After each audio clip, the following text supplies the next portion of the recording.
स्वागतम, सुस्वागतम, सुप्रभात। जगदीश सोशल मीडिया नेटवर्क में आप सभी का दिल से स्वागत।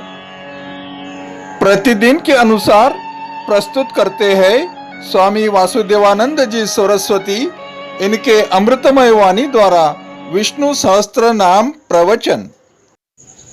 ज्ञान यज्ञ प्रवचन क्रमांक 103। प्रथम नमन आपको, जय गुरुदेव। आइए अब सुनते हैं स्वामी जी का प्रवचन। श्री विष्णु सहस्त्रनाम ज्ञान यज्ञ प्रवचन क्रमांक 103, श्लोक क्रमांक 23 और नाम क्रमांक 87। ओम त्र्यंबकं यजामहे सुगंधिं पुष्टिवर्धनम् उर्वारुकमिव बन्धनान् मृत्योर्मुक्षीयमामृतात्।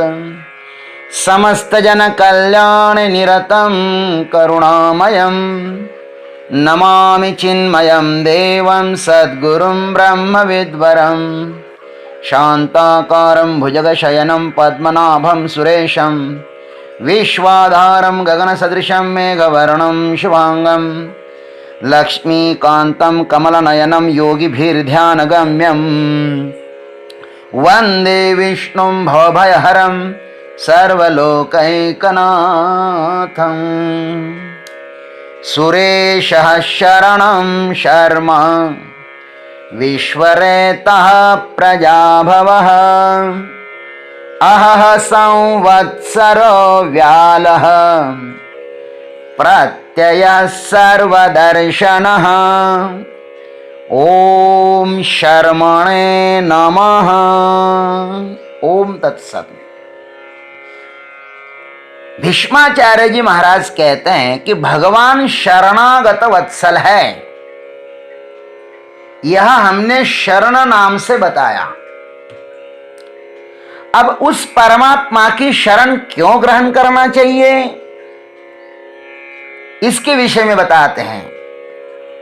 क्योंकि वह परमात्मा शर्म है। शर्म का अर्थ है परमानंद स्वरूप। यह अब शर्म नाम से कहते हैं। शर्म माने परमानंद स्वरूप। भाष्यकार भी उसका अर्थ करते हैं परमानंद स्वरूपत्वात् शर्मः। परमानंद स्वरूप होने से परमात्मा शर्म है। दुख की आत्यंतिक निवृत्ति और परमानंद की प्राप्ति यह प्रत्येक जीव की आंतरिक इच्छा है। और परमानंद की प्राप्ति होना ये सब लोग चाहते हैं।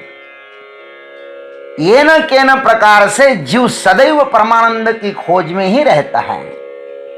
जीव प्रायः यह भूल ही गया कि आनंद अपने पास ही है। अतः वह आनंद दूसरों में खोजता है। आनंद दूसरे में खोजने का एकमेव कारण है कि हमें अपने स्वस्वरूप का अज्ञान है। हम सभी लोग आनंद का अनुभव तो भीतर करते हैं। सबको भीतर ही आनंद आता है। इसलिए हम सभी को आनंद की अनुभूति यदि भीतर ही आती है तो दूसरों में उसे खोजना, इससे बड़ी मूर्खता अन्य कौन सी होगी।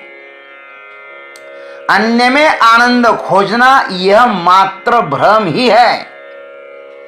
कस्तूरी तो कस्तूरी मृग की नाभि में ही रहती है ना, लेकिन वो बेचारा उसको कहां ढूंढता है, बाहर ढूंढता रहता है। सभी अज्ञानियों का यही हाल है। जब भी आपको सुख मिलेगा ना, वह अपने भीतर ही मिलेगा। बाहर तो मात्र सुख का भ्रम है, भ्रम। पंचदशिकार ने बहुत सुंदर बात कही। इयमात्मा परानंद पर प्रेमास्पदम यतः मान भुवम ही भूयासम इति प्रेमात्मनीक्षते। 1:8। यह हमारी आत्मा परम प्रेमास्पद होने के कारण ही परमानंद स्वरूप है। इसी कारण से आत्मा को कभी भी ऐसा नहीं लगता कि मैं न रहूं, किंतु मैं सदा ही बना रहूं। इस प्रकार का प्रेम हमें अपनी आत्मा में दिखाई देता है। हम सबसे अधिक अपनी आत्मा पर ही प्रेम करते हैं। देखो, जब आपको नींद आती है तब आप स्वयं के भीतर ही विश्राम करते हो ना, कि दूसरों के भीतर? जब भूख लगती है तो स्वयं खाते हो कि दूसरों को खिलाते हो? दूसरों पर प्रेम दूसरों के लिए करते हो कि स्वयं के लिए करते हो? श्रुति ने तो भाई स्पष्ट कहा है कि तुम स्वतः की सुरक्षा के लिए दूसरों पर प्रेम करते हो। क्या बढ़िया बात बताई। आइए आपको श्रुति सुनाते हैं। नवारे पत्यु कामाय पति प्रियो भवति, आत्मनस्तु कामाय पति प्रियो भवति। नवारे जायाय कामाय जाया प्रिया भवति, आत्मनस्तु कामाय जाया प्रिया भवति। बृहदारण्यक उपनिषद में बहुत सुंदर बातें बताई हैं, उनको आप पढ़ लेना। पता नहीं कब पढ़ेंगे, पढ़ना चाहिए। अपने क्षुद्र स्वार्थ के लिए दूसरों की नाहक शिकार करते हो। श्रुति कहते कि तुम पति के ऊपर प्रेम करते हो, पति के लिए नहीं, स्वयं के लिए करते हो। पति पत्नी के ऊपर प्रेम करता है, स्वयं के लिए, दूसरों के लिए नहीं, स्वयं के लिए। हम देवताओं को प्रेम करते हैं, देवताओं के लिए नहीं, अपने क्षुद्र स्वार्थ के लिए। पुत्रों के ऊपर हम प्रेम करते हैं, पुत्रों के लिए नहीं, अपने क्षुद्र स्वार्थ के लिए। मित्रों के ऊपर हम प्रेम करते हैं, मित्रों के लिए नहीं, अपने क्षुद्र स्वार्थ के लिए। अपने क्षुद्र स्वार्थ के लिए काय के लिए दूसरों की नाहक शिकार करते हो? अपने मोह जाल में दूसरों को फंसाकर उसे सदा के लिए हम लंगड़ा लुला बनाते हैं। दूसरों पर किया गया प्रेम एक प्रकार की हिंसा ही है। तुम्हारा प्रेम जब तक दूसरों से कुछ मांगता है ना, तब तक वह वासना ही है। ध्यान रखना, प्रेम भिखारी नहीं होता, प्रेम तो सम्राट होता है। प्रेम मांगता नहीं है, वह सदैव देता रहता है। प्रेम के पास बहुत आनंद है। जो आनंद सिंधु सुख राशि, जो आनंद सिंधु सुख राशि, सी करते त्रैलोक सुपासी। गोस्वामी जी कहते जो आनंद रूपी सागर में निवास करने वाला है, जिसके एक कण से तीनों लोग सुखी होते हैं। अरे भाई, ऐसा परमात्मा अपने भीतर ही विद्यमान है। उसको जानो, उसको पहचानो। वो प्रेम स्वरूप है। हमारे भीतर जब प्रेम जागता है तो कितना आनंद होता है। वो आनंद स्वरूप है। लेकिन वो प्रेम प्रेम ही रहे, प्रेम वासना का रूप न ले। प्रेम को वासना का आवरण आ जाता है ना, तो फिर उसमें से बदबू आने लगती है। वासना बदबू मारती है, प्रेम नहीं। अर्जुन ने भी गीता में कहा, दिशो न जानामि लभे च शर्मा। वो अर्जुन कहते हैं कि हे प्रभु, आपके विश्व रूप को देखकर ना मुझे दिशाओं का ज्ञान हो रहा है। न मुझको दिशाएं दिखाई दे रही है और न आनंद स्वरूप परमात्मा अपने भीतर होते हुए भी मुझको दिखाई नहीं दे रहा है, सुख भी नहीं मिल रहा है। दिशो न जाने न लभे शर्मा। और प्रत्येक अज्ञानी जीव की यही स्थिति हो रही है। आनंद स्वरूप परमात्मा अपने भीतर होते हुए भी उसे वह शरीर की किस दिशा में और किस रूप में विद्यमान है, यह पता नहीं है। परमात्मा समक्ष खड़ा होते हुए भी अर्जुन कहता है कि मुझको दिशा का भी भान नहीं है और सुख भी नहीं मिल रहा है। आप देखो, लेकिन श्रुति, स्मृति और पुराण, इन सभी ने परमात्मा की बात बताई है। परमात्मा कहाँ है इसका पता बताया है। वह किस दिशा में रहता है ये भी बताया है।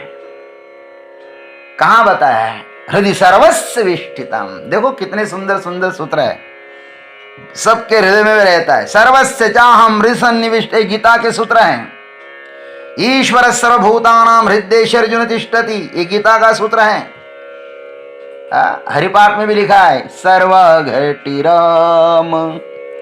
देहादेहि एकम सूर्य प्रकाश का सहस्र रश्मि। अथवा ज्ञानेश्वर में लिखा है तैसा हृदय मध्ये मीरामु अस्ता सर्व सुखाचा आरामु की भ्रांतासी कामो विषयावरे। अथवा श्रुति माता ने कहा एको देवः सर्वभूतेषु गूढ़ः सर्वव्यापी सर्वभूतांतरात्मा। श्वेता श्वेत उपनिषद में है ईश्वर बाहर और भीतर से सर्वत्र व्याप्त है, अतः उसका सदैव अनुसंधान करते रहना चाहिए। अम्ब त्वाम अनुसंधामि, हे मां भगवद गीते मैं आपका अनुसंधान करता हूं। किस लिए? मैं स्वयं को जानने के लिए। परमात्मा का सदैव अनुसंधान करो, अपने भीतर ही कर लो। हस्तामलकाचार्य जी ने भी स्पष्ट कहा है जो बादलों से आच्छन्न दृष्टि वाले अति मूढ़ पुरुष सूर्य को कहते हैं कि वो बादल से ढका हुआ है। अब सूर्य के ढका जाता है क्या? वैसे ही मूढ़ बुद्धि वाले पुरुषों की दृष्टि में वह आत्मा बद्धवत भासित होता है। गोस्वामी जी ने कहा कि अपने अज्ञान का आरोप मूर्ख लोग परमात्मा पर लगाते हैं। निज भ्रम नहीं समुझहि अज्ञानी प्रभु पर मोह धरहि जड़ प्राणी जथा गगन घन पटल निहारी झांपे भानु कहि कुविचारी। अपना जो भ्रम है ना वो परमात्मा पर लोग डाल देते हैं। खैर शर्म स्वरूप परमात्मा कैसा है? परमानंद स्वरूप परमात्मा है और अपने ही भीतर वह सदैव विराजमान है। महाराज वो इतना नजदीक है, खोलो पलक और देखो झलक। जिसने भी उस शर्म की शरण ली है, जिसने भी उस शर्म नामक परमात्मा की शरण ली है, उसके जन्म मरण का बेड़ा पार हुआ है। अतः आइए हम सभी लोग भी उस शर्म स्वरूप परमात्मा का आश्रय ग्रहण कर सदैव उनके आश्रय में रहकर ही विश्राम कर लें। इसमें ही हमारा कल्याण है। ओम तत्सत। जय गुरुदेव, जय जगदीश्वर, जय जय महाकाल। नम्र निवेदन देवियों एवं सज्जनों, स्वामी वासुदेवानंद जी सरस्वती इनके अमृतमय वाणी द्वारा विष्णु सहस्त्र नाम प्रवचन का अगला भाग के लिए प्रतीक्षा कीजिए। हरिओम।